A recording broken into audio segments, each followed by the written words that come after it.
Sinampahan si dating presidential spokesperson Harry Roque at isang vlogger ng NBI ng reklamong inciting to sedition.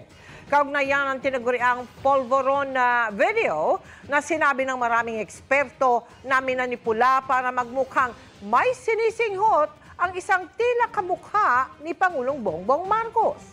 Ang sabi ng NBI, hinimok ni Roque at ng vlogger na si Clary Contreras o Maharlika ang publiko sa isang live stream na manindigan at labanan ng tinawag nilang bangag na presidente.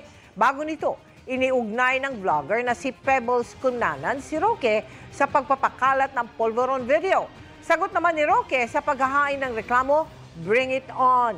Magandang pagkakataon nito, Anya, para patunayan ng Pangulo na hindi siya gumagamit ng illegal na droga.